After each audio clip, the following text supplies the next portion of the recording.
Imagine this. Your new boss is charming, charismatic, and seems to have all the answers. They praise you, make you feel like the star of the team. But then, small things start to happen. Your best ideas are presented as theirs in meetings. They subtly turn colleagues against each other. Before you know it, you're isolated, questioning your own abilities, while they climb the corporate ladder. Sound familiar?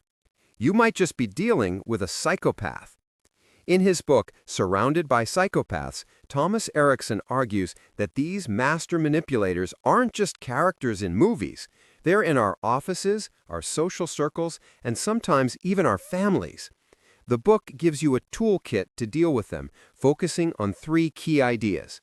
First, understanding what a psychopath really is, beyond the Hollywood stereotype.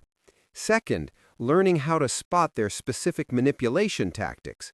And third, knowing the concrete steps you can take to protect yourself.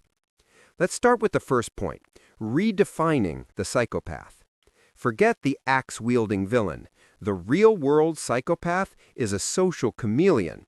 They are defined by a complete lack of empathy, a grandiose sense of self-worth, and a talent for pathological lying. Erikson explains that while only about 1% of the population are clinical psychopaths, many more people display these traits. They are masters of wearing a mask of normalcy, making them incredibly difficult to spot. They see other people not as human beings, but as pawns to be used for their own advancement. So how do you spot them? This brings us to our second point, their playbook of manipulation. Erikson highlights several go-to tactics. One of the most common is love bombing. They shower you with praise and attention, making you feel special, which lowers your guard.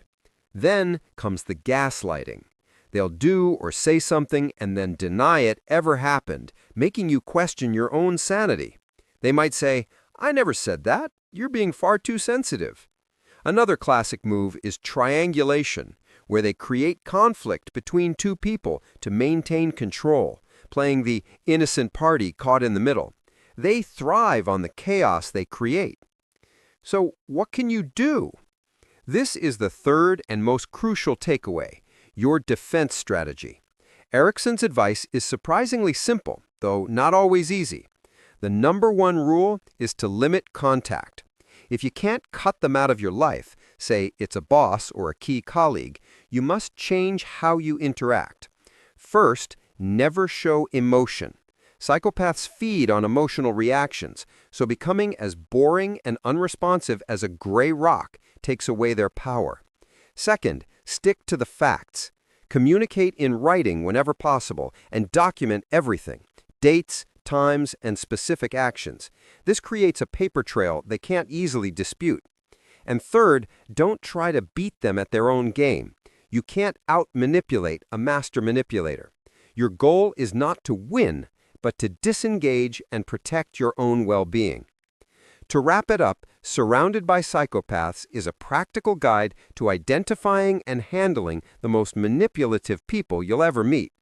They operate with a chilling lack of empathy, use a predictable set of tactics like gaslighting and love bombing, and your best defense is to create distance and refuse to play their emotional games. The key takeaway is this powerful quote: "The only way to win a game with a psychopath is to refuse to play." If this topic interests you, you might also enjoy The Sociopath Next Door by Martha Stout or Emotional Intelligence by Daniel Goleman. Find more great summaries and reading guides at booksplat.com. Level up yourself today, 3 minutes at a time.